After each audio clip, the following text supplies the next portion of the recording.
Good afternoon. Wabbit, this song that we're about to do, needs a little bit of help, and so we're going to play some excerpts of it for you so that we understand what's going on. First of all, Randall Standridge wrote Animation Episode 1 as if it were the lost score from a forgotten episode of a well-known cartoon, wink wink, about a rabbit and a hunter that's trying to track him down. What we will be playing follows the actions of the cartoon, and you have to imagine the scenes. Before we present this entire episode, we're going to, do all those little scenes individually, little bits of them, so that you can make sense of it when it gets there. First of all, are the opening titles. Big red velvet curtains are closed, and there's a rolling list of producers, engineers, actors, Foley percussionists, and here's a little taste of what that sounds like. This is measure 22 to 30.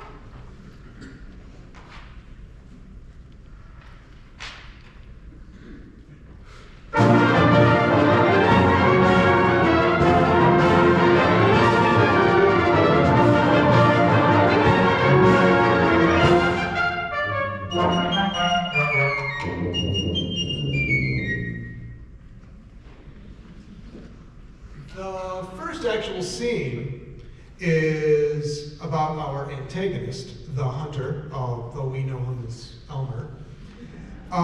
He's sneaking through the woods, and he's hunting wabbits, and you can probably even hear him look directly at the camera and tell you that he's about to hunt wabbits.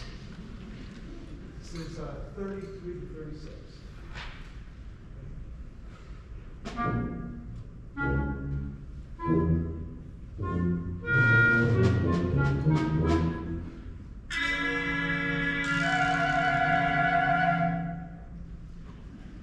Can you see that?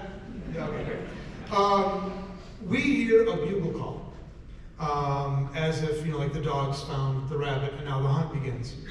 And we hear a goofy version of The Farmer in the Dell. And in this case, and I don't even know where I got this from, but a farmer in the dell is, we changed the words to a hunting we will go, right? How many of you? Just me? Oh, we got a couple of you. Yeah, I don't know where that came from. 45 to 50.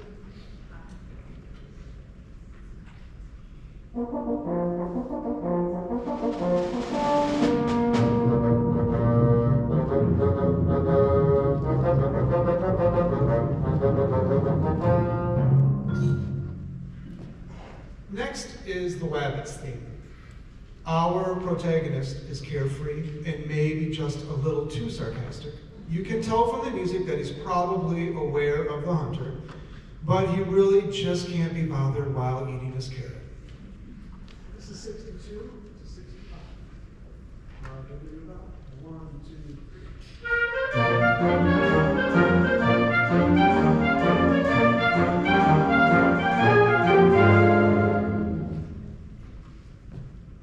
Now we're back to the hunter's perspective. He thinks he's on the right track. He turns the corner expecting to find a rabbit, unawares, but he's been tricked. You can hear all of the woodland animals laughing behind his back. There's 75.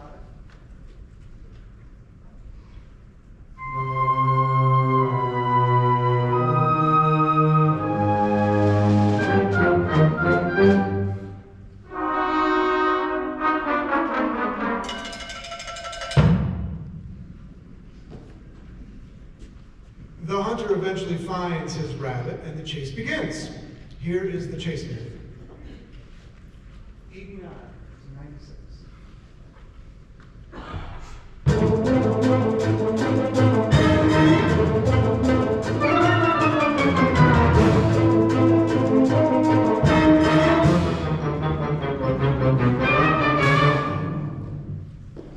So the chase continues for a while. Through the woods, the hunter is gaining on his prey. He crests a hill, expecting to overcome the rabbit, when he's confronted by a beautiful mademoiselle. Here, our three soloists, the muted trumpet, the alto saxophone, and the clarinet, trade arousing passages.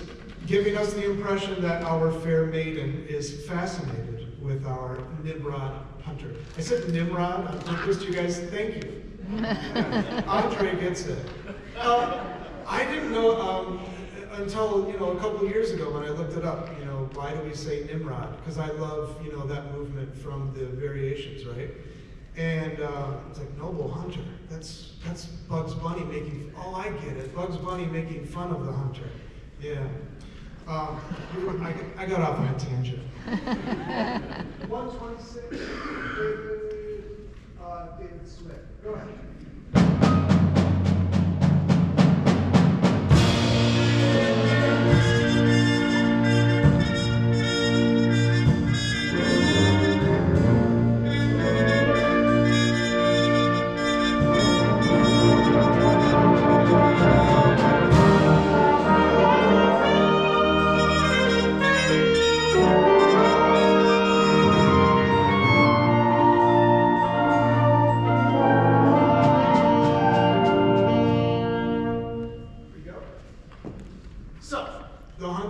Confronted by this beautiful Mademoiselle Wink Wink, which is actually the rabbit, we all know that.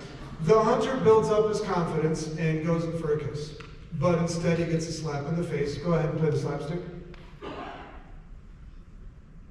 Yeah, just in case we miss it. And we hear, again, mocking laughter from the woodland animals. 139.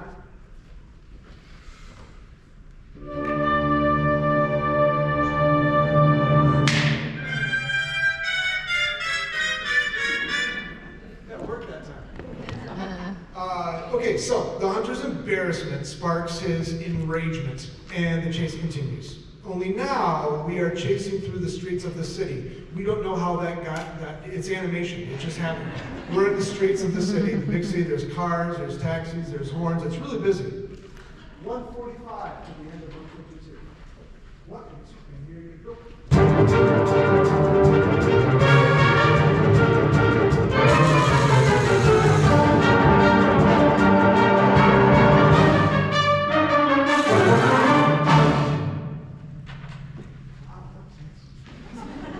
So the Wabbit leaves the hunter into a construction site. The entire band looks up to see an anvil hanging off the edge of a scaffolding over there. The anvil, of course, falls on the hunter's head. Imagine a big lump forming on his head. He wobbles and stumbles and sees birds flying around his head. The music here is borrowed. Let's see if you can recognize it. 164 to the downbeat of 173.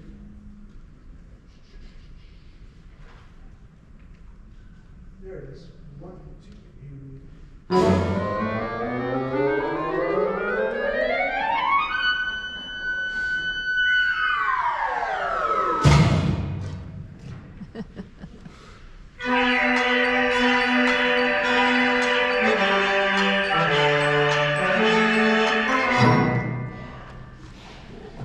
All right, who's got it? Verdi. Il Trovador, the Anvil's chorus? Nobody? Okay. All right, guys. You've got some homework to do. So, because it's in one of those old-timey construction sites, there's a steam whistle at lunchtime, which makes sense. You know what? Composers do this from time to time, where they write music for an instrument that's not an instrument, like a steam whistle attached to a big giant steam engine, which we don't have. Andre does. We tried. Yeah, and so he brought in the steam whistle, he fixed it up and got it and working, but we didn't have enough air to make it make sound. So luckily we have Mr. Leach playing the steam whistle on a computer. And for all of you up-and-coming composers out there, when you think of a song and you want to include some strange sound effect, you don't have to give it to the percussionists. You can just give it to the clarinets. They like playing sound effects. They can give them the steam whistle part, or the giant anvil falling on somebody part. Hey, look, the chase continues up 50 stories of a skyscraper. The hunter opens the door, confronting the rabbit, but instead he finds out that he opens the door to nothing. It's just sky, air, and he's hovering there for about a second and a half. And he knows that he's going to fall 50 stories to the ground. So he looks at the camera and blinks twice. Kevin? Yeah, that's him blinking at you. And then, of course, falls down to the ground. Okay, so this accident he does not recover from. The anvil was fine. This one, he doesn't. He turns into a ghost and he floats away. And when he does, he's probably playing a harp or something. And we hear a dirge playing as he's floating away. 186.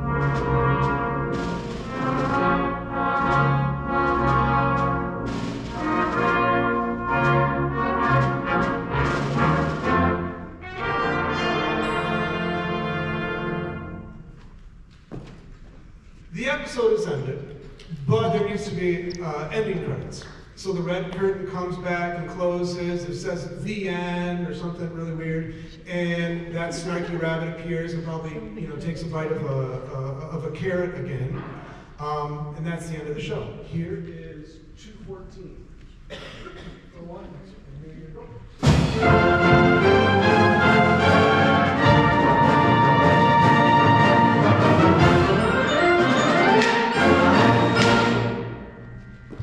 And now, here in its entirety is Randall Standridge's Animation 1 Wabbit in its entirety.